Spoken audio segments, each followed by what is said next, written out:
बिनु सत्संग विवेक न होई, राम कृपा बिनु सुलभ न सोई। राम सिया राम जय जय राम। राम सिया राम जय जय राम। मेरे प्यारे भक्तों, सत्संग क्या है, सत्संग से क्या होता है और सत्संग से अपने जीवन में, मनुष्य के जीवन में सत्संग से कितना बड़ा प्रभाव, कितना बड़ा लाभ होता है, उसकी आज हम चर्चा करेंगे। आज की इस दिव्य प्रवचन में हम लोग सत्संग क्या है, सत्संग क्या है, सत्संग खाली नाचना कूदना गाना कीर्तन भजन ये है सत्संग। सत्संग का महत्व क्या है, सत्संग हमारे जीवन में कितना महत्व रखता है, कितना जरूरी है, मनुष्य के जीवन में सत्संग कितना जरूरी है, आज की इस दिव्य प्रवचन में आप लोग जानेंगे। बिनु सत्संग विवेक ना हुई। अब देखिए मेरे प्यारे बच्चों, सत्संग से ही विवेक। आप जितना सत्संग करोगे, सत्संग से आपके मन में आपको ज्ञान, जब आप सत्संग में आते हो तो आपको ज्ञान मिलता है, और जब ज्ञान मिलता है तो ज्ञान से आपको सतमार्ग में जाने का मार्ग मिलता है। तब आपके अंदर विवेक आता है, किसी भी निर्णय को लेने का एक विवेक आता है, जिससे आप अपना आगे जीवन व्यतीत कर सके। बिना सत्संग के ये जीवन व्यर्थ है। जैसे बिना पानी के मनुष्य नहीं रह सकता, बिना पानी के ये जीवन व्यर्थ है, बिना जल के ये जीवन व्यर्थ है, उसी प्रकार मनुष्य का जीवन जल के साथ साथ सत्संग भी जरूरी है। अगर जल जीवन है तो सत्संग मोक्ष है। सत्संग आपको मोक्ष तक ले जा सकता है, सत्संग आपको सुखी रख सकता है मेरे प्यारे बच्चों।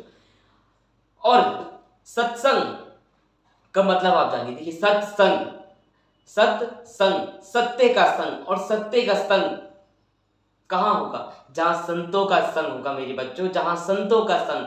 और संतों का संग कहां पर होगा, जहां प्रभु की चर्चा हो रही हो, जहां राम कथा हो रही हो, जहां कृष्ण की कथा, जहां गोविंद की कथा, जहां गोविंद की चर्चा हो रही हो, वहीं संतों का संग होगा, और वहीं संतों का मेला होगा, और वहीं आपको सत्संग का महत्व और सत्संग का जो गुण रहस्य है वह प्राप्त होगा। सत्संग से हम लोग अपने जीवन में कितना बड़ा परिवर्तन कर सकते हैं, आज आप देखिएगा। सत्संग, भगवान क्या बोलते हैं, अब आप देखिए कि ब्रह्मा जी ने कान बनाए। कान ब्रह्मा जी तो एक भी कान बना सकते थे, क्योंकि एक कान से भी हम पर्याप्त सुन सकते हैं। अगर एक कान बनाते तो हम एक कान से पर्याप्त सुनते, खाली भगवान के लिए रखते। अब दो दो कान दे दिए, तो यहाँ एक भगवान का भजन कर रहे हैं तो यहाँ से पत्नी ने बुला दिया, यहाँ से पति ने बुला दिया, यहाँ बच्चे बुला रहे हैं कि माता जी पिताजी, और यहाँ से दोस्ती यारी के फोन आ रहे हैं, तो एक कान में फोन लगा रहे हैं, तो एक कान में प्रभु का भजन, सीताराम हेलो, सीताराम सीताराम हेलो, क्या काम है क्या काम है, यही सब चल रहा है। अगर ब्रह्मा जी दो कान के बदले एक कान दे देते तो कितना अच्छा होता। नहीं मेरे प्यारे बच्चों, अब आप लोग देखिए कि ब्रह्मा जी ने दो ही कान क्यों दिए। ब्रह्मा जी ने दो कान इसलिए दिए कि एक मशीन अगर खराब हो जाए, एक मशीन अगर खराब हो जाए तो सत्संग छोड़ना नहीं है, दूसरी मशीन से सत्संग को ही सुनो, जितना हो सके सत्संग को सुनो। अब एक चीज और, ब्रह्मा जी ने छिद्र बनाए, छेद बनाए कान में सुनने के लिए। अब ये छिद्र बनाए, अब आप लोग ये समझ सकते हैं कि ये कवर दिया उस छिद्र, अगर ये कवर नहीं देते तब भी हम लोग सुन लेते। लेकिन ब्रह्मा जी ने सदियों सदियों तक के लिए सब कुछ सोच रखा है कि आज क्या होगा कल क्या होगा। ब्रह्मा जी को, जब ब्रह्मा जी ने सृष्टि बनाई थी तो ब्रह्मा जी को ये पता था, ये ज्ञात था कि कलयुग में 2020 में कोविड आएगा। तो कोविड आएगा तो हमारे जितने भी मनुष्य हैं ये मास्क कैसे लगाएंगे, तो मास्क लगाने के लिए ब्रह्मा जी ने कान के ऊपर पर्दे दिए, कवर दिया। और ब्रह्मा जी को यह भी बता था कि कलयुग के बच्चे, कलयुग के मनुष्य चश्माधारी हो जाएंगे, सभी लोग चश्मुद्दी हो जाएंगे, चश्मा पहनेंगे। अब चश्मा जब पहनेंगे तो चश्मा कहाँ लगाएंगे, चश्मा के लिए कुछ स्टैंड तो होना चाहिए। अब ये स्टैंड है, ये बहुत से महापुरुषों के मुख से सुना है, ये विनोद की बात है। लेकिन आप लोग देखिए कि ब्रह्मा जी ने उस वक्त सृष्टि के लिए एक बार एक मशीन को बनाया, एक बार एक मशीन। ऐसा कारीगर कहीं नहीं मिलेगा, ऐसा इन्वेंटर कहीं नहीं मिलेगा मेरे बच्चों। आज जो लोग कहते हैं कि हमने ये इन्वेंट कर दिया, ये इन्वेंट, उनकी करी हुई चीज में डेवलपमेंट हमेशा होते रहते हैं। पहले तो मारुति, कौन सी टाटा चलती थी, नैनो। अब नैनो देखिए, नैनो किसी के पास है ही नहीं, नैनो से विकसित होकर मारुति आ गई, और स्विफ्ट आ गई, थार आ गई, इत्यादि इत्यादि बहुत महंगी महंगी कार आ गई। लेकिन एक टाइम पे नैनो का ही चलन था, लेकिन नैनो ने अपने आप को डेवलप नहीं करा, इसलिए वो बंद हो गई। अब इसी प्रकार अब देखिए ब्रह्मा जी कितने अच्छे कारीगर हैं, कितने अच्छे इन्वेंटर हैं कि उन्होंने एक बार ये मशीन बनाई और इस मशीन में कभी कोई चेंज करने की जरूरत नहीं आई। यह मशीन तब भी वैसी ही थी, आज भी वैसी है और आगे भी ऐसी ही रहेगी, कोई बदलाव नहीं, कोई चेंज नहीं। तो देखिए ऐसे कारीगर को मानना पड़ेगा। ब्रह्मा जी ने हर एक चीज के बारे में सोच के मनुष्य को बनाया है, और मनुष्य को बनाया है तो इसीलिए सत्संग, आप लोग को सत्संग सुनना है मेरे बच्चों। सत्संग कैसे सुनना है? अब हमारे पास समय नहीं है, अब समय नहीं है तो क्या कहते हैं कि एक घड़ी आधे घड़ी, आधे की बुनियाद, तुलसी चर्चा राम की हरे ही कोटि अपराध। आप लोग क्या कहते हैं कि समय नहीं है? समय नहीं है तो कोई बात नहीं, आधे घड़ी, अब आधे की भी बुनियाद, 1 घंटा नहीं कर सकते हो तो आधा घंटा करो, आधा घंटा नहीं कर सकते तो 15 मिनट करो, 15 मिनट भी नहीं कर सकते तो उसका भी आधा करो, 7 मिनट, 5 मिनट, 2 मिनट, लेकिन प्रभु का भजन करो, प्रभु की चर्चा करो। अब कम से कम 1 मिनट भी कम से कम अपने घर में बच्चों के साथ बैठकर प्रभु की चर्चा करो, तब आपका जीवन, तब आपके घरों में संस्कार गूंजेगा, तब आपको सत्संग का महत्व पता चलेगा। सत्संग के महत्व से आपके जीवन में परिवर्तन आएगा।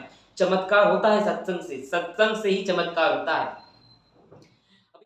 साधु की कोटिन हरय व्याधि, कि तुलसी की संगति, मतलब साधु संतों की संगति करना शुरू कर दो, प्रारंभ कर दो अपने जीवन में, आपके जीवन में सत्संग अपने आप ही आ जाएगा। सत्संग कहाँ मिलेगा? सत्संग केवल साधु संतों के श्री चरणों में, साधु संतों के पास ही सत्संग मिलेगा। और सत्संग से आपके बच्चों के अंदर सत्य से संस्कार, सत्य से सत्य के मार्ग पे चलने का मार्ग आपके बच्चों को मिलेगा। सत्य से संत, आपके बच्चों के अंदर संस्कार कहां से आएंगे? संतों के श्री चरणों से। और संतों के पास जब जाएंगे तो वहां सत्संग सुनेंगे।